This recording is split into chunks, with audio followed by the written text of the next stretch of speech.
Not to worry, Barbary, we will get that energy for you. Men, the dance of joy. Hey guys, DB Rai here, and today I am back with What If Captain Ginyu Regained His Body, Part 2. For those of you who weren't with us during the first part, basically we got to tell a bit of a story where Frog Ginyu managed to somehow steal Bulma's Dragon Radar and go on a 2-year journey across the world. After all, he is a frog, basically gathering all 7 Dragon Balls in order to use them to wish for his old body back. And thanks to having not just one wish, but 2 wishes by the dragon, Captain Ginyu also managed to resurrect his men. So with his team there, it was now time to plan his revenge against those do-gooders who wiped out his men and put him in that frog body in the first place. Of course, that plan pretty much comes to an immediate halt when everyone realized there's no way they have the power to oppose the Dragon Team now. After all, this is set just prior to the Buu arc. 2 years of that was spent Ginyu trying to regain the Dragon Balls. However, they had been recruited under Barbary as the Margin Ginyu Force, and this is where our story continues. Now with their increased power, thanks to willingly falling under Barbary's spell, they actually do believe they may have the power to oppose the Dragon Team now. And of course, the Ginyu Force, they do have somewhat, pretty much their will. They still just want to wipe out the Dragon Team and then conquer planet Earth in the name of Frieza. They're not really interested in whatever Barbary really wants them to do, but they will do it for the time being. Now, are they aware that Barbary is wanting energy to resurrect Majin Buu? Well, actually no, and if they did, they might actually rethink this little alliance with Barbary. After all, back when they were working for Frieza and King Cold, if there's one thing that King Cold made clear to the Ginyu Force, and of course to Lord Frieza before passing down the Empire, is do not mess with Majin Buu. If Majin Buu is mentioned, you stay away. Of course, advice Frieza actually did heed from his father, and I'm pretty sure that King Cold would have told his most trusted subordinates at the time, the Ginyu Force, the same thing. So, as far as he knows, Barbary just wants energy for something, perhaps for some spell that'll make him stronger. Point is, Barbary is keeping the Ginyu Force in the dark. And, basically, we are now approaching the time where the Dragon Team are basically preparing for the next Tenkaichi Budokai, preparing for the events that would lead up to Buu's resurrection normally. However, with the Ginyu Force all nicely powered up and keen to basically start stealing energy right now,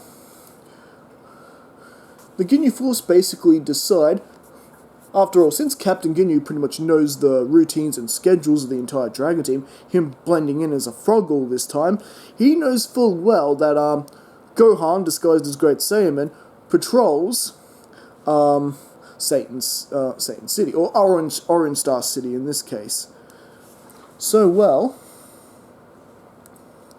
the Ginyu Force decide to set a little trap for Great Saiyaman, who's at this moment doing a little training with Videl, who's been learning how to fly, and she was a little bit more keen to learn a bit more about it, so she would have a little bit of a sparring session with Gohan from time to time. And she does secretly like him after all, so any excuse to hang out with Gohan is a good excuse. Right, Videl? And while they're sparring, Gohan can sense there's this evil energy coming from Orange Star city, an energy that's sort of familiar. Now, the Ginyu Force don't want to do anything too big because that would risk alerting the rest of the Dragon Team. They may be powerful, but they know they can't take down the lot of them all at once. All of them together could take them down one by one, however. And that's basically their focus. They're trying to lure out Gohan because, according to Captain Ginyu's intel, Gohan is the strongest guy on the planet after defeating Cell from the Cell games. So it's logically, that's where they're going to be able to steal most of the energy for their now new master, Babidi.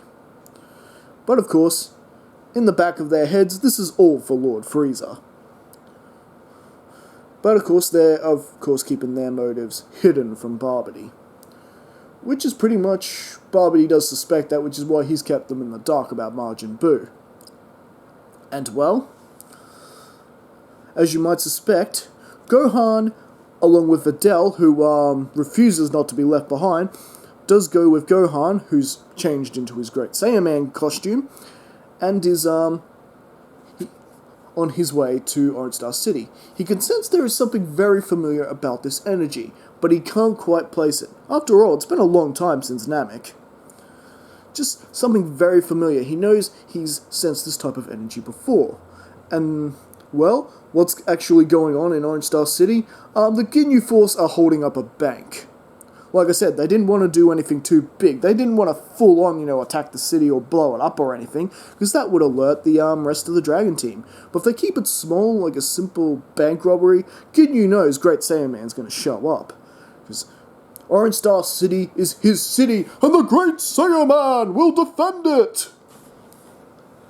And well, Gohan does arrive, and if you could just imagine for a second the Ginyu Force wearing bank robbery gear, ski masks and everything, I will give you a moment to soak that in and laugh, because that's exactly what they're doing.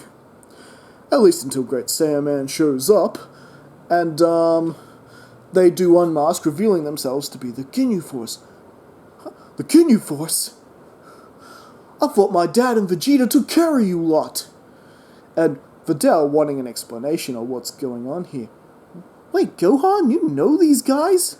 It's a long story, Videl. Remind me to fill you in sometime. And well, it's good to see you remember us, boy. My, how you've grown. You used to be such a little twerp.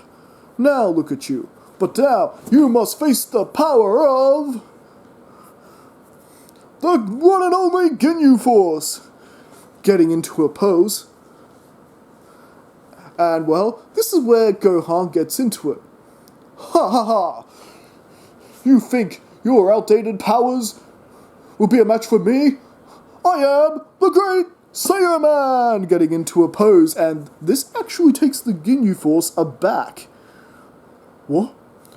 It would seem that that some part of the Ginyu Force has rubbed off on this boy. Those poses and everything. And Captain Ginyu and the rest of them are kind of nostalgic at this. That's somehow their legacy had lived on all these years. Wow, those aren't some bad poses, Captain. We should make this guy an honorary member of the Ginyu Force. Are you out of your mind, Chase? He's the enemy. Now stay focused. Besides, we can think of much better poses than that. Am I right? Ready? Together! Ginyu Force! They do another pose, and basically, they end up in a bit of a battle of poses match with Gohan. Almost like completely forgetting the mission. Haha! That's not bad. But can you do this? Great Saiyaman! And Vidal's just looking at these packs of idiots. Just, yeah. Gohan, aren't these guys bad guys, robbing a bank? Oh, you are right, Videl. We must deal with these miscreants at once. And, well, this is where Ginyu does get into the battle. You know what, Gohan? It's actually a shame I have to kill you. This could have been so much more fun. Gildo! And Gildo uses his technique to basically paralyze Gohan, and Gohan had transformed Super Saiyan and had revealed to Videl he was the Gold Fighter. After all, this is the Ginyu Force they're talking about, and they are somehow a lot stronger than what they were on Namek. So he was about to take the battle seriously, but Gildo's now hit him with the paralysis, and basically Raccoon and Chase have held him down while Gildo comes in with the energy drain needle thingamajig of Barbides. Gohan is hit and he's writhing in agony. His power is being drained. Videl's like, Gohan, no! Videl tries to rush in and help Gohan, but basically Berta's there, just basically knocks her for a loop, and she's basically down. She's not dead or anything, but she is helpless to do anything. And Gohan, power is being drained, it's being used up, and then basically, yeah, they've drained everything from him, and Gohan basically just hits the floor. And this does grab the attention of the Dragon Team. The sudden loss of Gohan's energy that's rapidly draining. Vegeta, what's going on here? Gohan! What? I can't believe it! Who would be getting the best of Gohan like this? Needless to say, everyone is flying to Gohan's aid. However, by the time any of them get there, they are long gone, to find that Videl is knocked out. Not that anyone really knows Videl at this point. And Gohan just, he's just down and out, and in fact, he's like turning blue. He's dying. And, basically, they grab Videl and help her up, who's, just a loss of seeing all these people who don't know. Gohan, you alright, buddy? Snap out of it! It's no use. We're gonna have to get him to the lookout to Dende. After all, none of them have any sensu beans. And, well, they're trying to advise Videl to go home, but Videl is having nothing of this. She wants to go with him and make sure that Gohan's gonna be okay. And, well, yes, she ends up going with him, Piccolo flying off full speed ahead of everybody to get Gohan healed up, and, yeah.